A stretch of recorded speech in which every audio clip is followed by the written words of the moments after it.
from the Lakeside Newsroom of the Henrico Citizen, your hometown news source since 2001. This is the Henrico News Minute with publisher Tom Lapis. We talked with county officials about the discrepancy and how they view the school system's decision to delay a return to in-person learning. Details about that story and more coming up on today's Henrico News Minute for Thursday, January 14th, 2021. It's brought to you today by Henrico County. And now for the news. Henrico School Superintendent Amy Cashwell told the Citizen yesterday that she stands by her explanation of why the school system is delaying its return to in-person learning indefinitely for those students who have chosen it. In emails Tuesday to employees and families, Cashwell wrote that the reason for the delay, the second one she's announced in a week, was that school nurses soon would be mobilized to assist with COVID-19 vaccination efforts as the county moved faster than expected into the second phase of vaccination. That meant that they wouldn't be able to fulfill all of their in-school duties, which in turn would eliminate or weaken a key aspect of the school system's mitigation plan, she said. But during Tuesday night's Board of Supervisors meeting, new Chairman Dan Schmitt and former Chair Tommy Brannon suggested otherwise, saying that the nurses' situation was not the reason schools would not be ready to open on the 25th.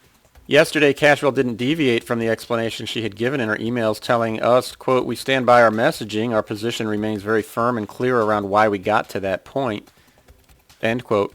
She said she had spent most of Wednesday morning speaking with Henrico County Manager John Vitulkis and school system officials to ensure that everyone was on the same page. School system officials say there are 83 school nurses who are planning to help provide vaccinations throughout the entirety of the second phase, which begins Monday in Henrico. Now, Schmitt also held firm to his Tuesday statements when he spoke with us yesterday, even as he heaped praise on Cashwell. County Manager John Vitulkis did the same thing. Schmitt said, quote, "I think schools made a terrific decision not to open on the 25th. I have been an open school proponent from day one. In this case, I think we should wait 3 weeks because we have the vaccine." He added, quote, "This is the county government and the school superintendent making a terrific decision and the messaging getting just completely bungled. Let's just state the truth, and the truth is this: we have the vaccines in hand and we want to get them in our teachers' and school staff's arms. It's great news. It has nothing to do with nurses," end quote. Schmitt said he didn't think the school system could find a better superintendent than Cashwell, adding, quote, "I think she's fantastic. I think she's faced with decisions and issues right now that are monumental. I think she's doing a spectacular job," end quote. Schmitt said his understanding was that the arrangement between the county government and its school system called for school nurses to be used outside of their normal contracted hours, but Cashwell indicated to the Citizen yesterday that nurses would have to spend on-the-clock time, perhaps as much as half of each workday, on the vaccination efforts. Though Schmitt said that rising COVID numbers would have, in his estimation, made it impossible for schools to reopen by January 25th, Cashwell and school system spokesman Andy Jenks indicated that their facilities would be ready. Said Schmitt, quote, "If the schools are ready to open on the 25th and all they need are nurses back, then take them. But schools are not going to open on the 25th regardless of whether we're using nurses to give shots or not," end quote. Cashwell said she stood by her message Tuesday and prior messages saying, quote, "We've got a strong mitigation policy in place," end quote. Now you can read much more about this from my discussions with these county officials on henricocitizen.com right now by clicking on Education.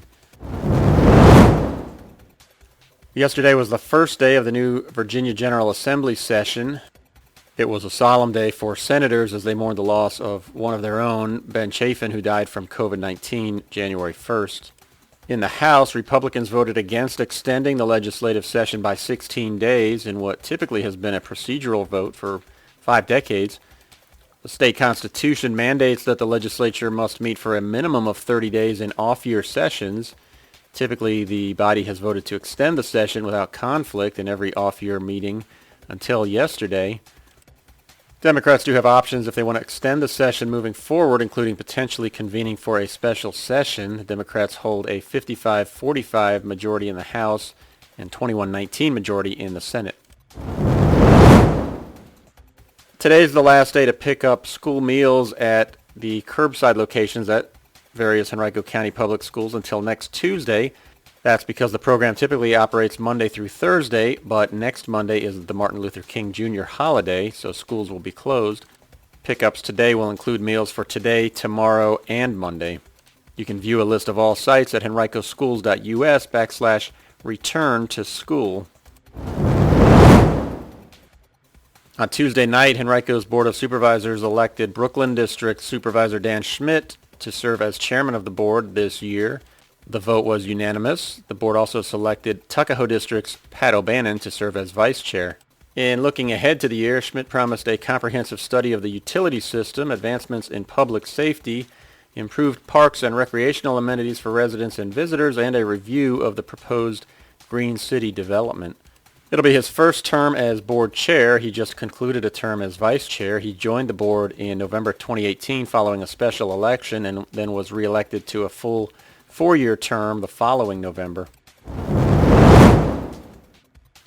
A traffic alert next week in the near West End if you travel North Parham Road near I-64. The ramp from Parham to 64 West will be closed nightly between 9 p.m. and 5 a.m. January 19th through the 23rd, weather permitting.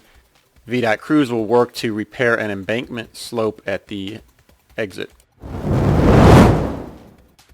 And some off-the-wall news here. 3 Henrico communities are among the 15 safest in Virginia when it comes to severe weather. That unique designation is according to insurance producer Home Insurance, which compiled its annual list of the 20 safest communities from severe weather statewide based upon a combination of factors, including the frequency of floods, wind, lightning, and hail. The company ranked the Laurel area, generally north of Lakeside, as the 9th safest spot in the state when it comes to avoiding severe weather. It ranked Lakeside 14th and East Highland Park, which is generally the area surrounding the Laburnum Avenue-Mechanicsville Turnpike intersection, as the 15th safest. Glen Allen was 28th on the list. The top spot in the state was Lowe's Island in Loudoun County. Today's Henrico News Minute is brought to you by Henrico County's COVID-19 Municipal Utility Relief Program. The program provides assistance for delinquent bills between March 1st and December 30th of last year. You can visit henrico.us to learn more and to apply by January 22nd.